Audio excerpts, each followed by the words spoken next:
This presentation is on the different variations in human table foosball. There are countless variations on how to play when it comes to the elaboration of the setup. Factors like cost, practicality, availability of rental equipment, age, and ability of the participants are relevant in choosing a specific version. First, we are going to look at rentable inflatable human table foosball setups. The easiest form of human table foosball is playing in an inflatable field. Diverse renting companies rent those fields between 150 and 450 euros per day. In that case, no other equipment is needed. 10 to 12 players who are at least 12 years old hold onto the ropes at predefined grips designed for this purpose. Thus, like in real human table foosball, players are fixed in their spaces and can only move from left to right, cooperating with their teammates on the same rod. The inflatable field serves as a central stage for the action, providing a safe and versatile playing area that can be set up in various locations.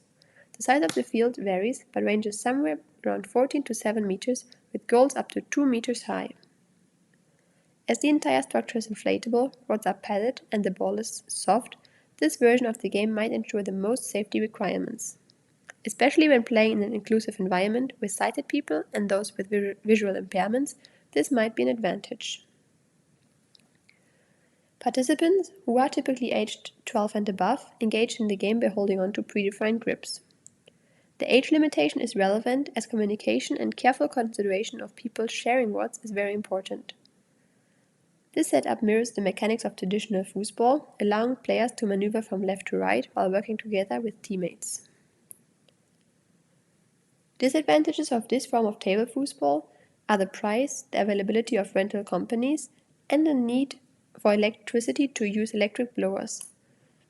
Number of players, size of the field, etc. are fixed and cannot be adapted to individual needs. Then, there's also the medium fixed setup. When an inflatable setup isn't an option due to availability or budgets, improvised versions are an easy way to play human table foosball. There are different options on how to imitate the typical structure of the game, the major difference being what to choose for rods. In the medium fixed setup, these rods are typically stable. In the later explained version, rods can also be replaced by ropes. To begin, the focus shifts to ensure stability in the connecting rods. These rods, typically representing player rows in traditional setups, can be crafted from various materials like metal, wood, or plastic.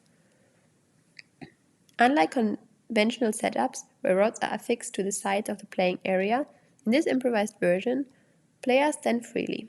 The width might vary, but it should be ensured that there's at least about 60 centimeters for each player in the rod. As a typical formation in human table soccer would be 1 goalkeeper, 2 defense players, 3 midfield players, 2 strikers, and vice versa, in an order alternating both teams.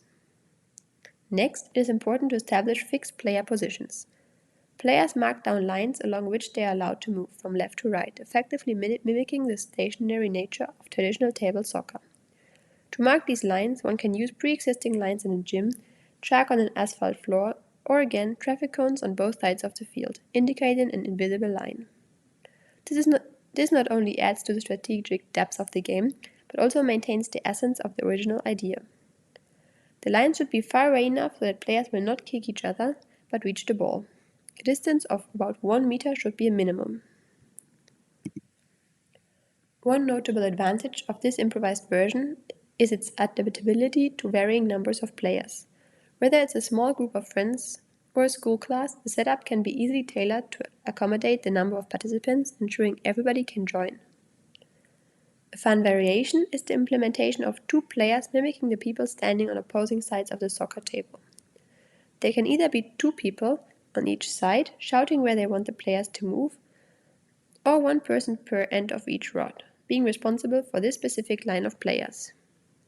While this approach is fun and challenging, it requires a highly elevated level of communication and trust between players.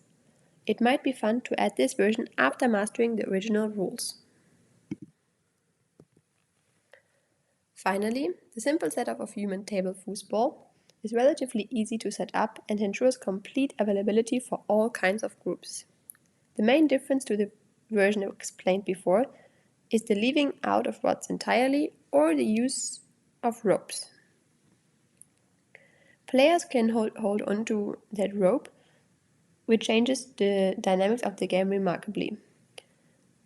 As the rope does not ensure equal distances between players and they have the ability to flexibly move along their line in the game, there is more room for strategic adjustment.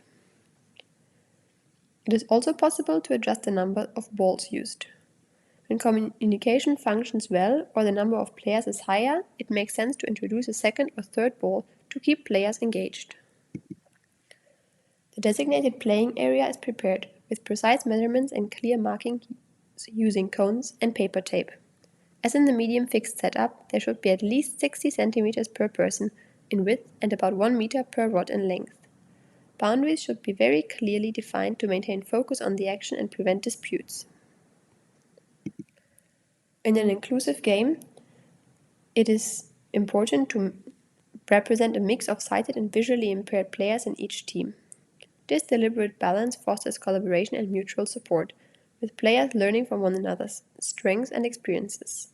Sighted players can support their teammates by commenting on the opponent players' positions.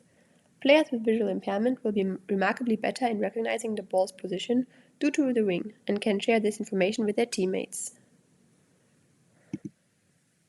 Sighted players can either use blindfolds or not, depending on the specific goal of the game setup.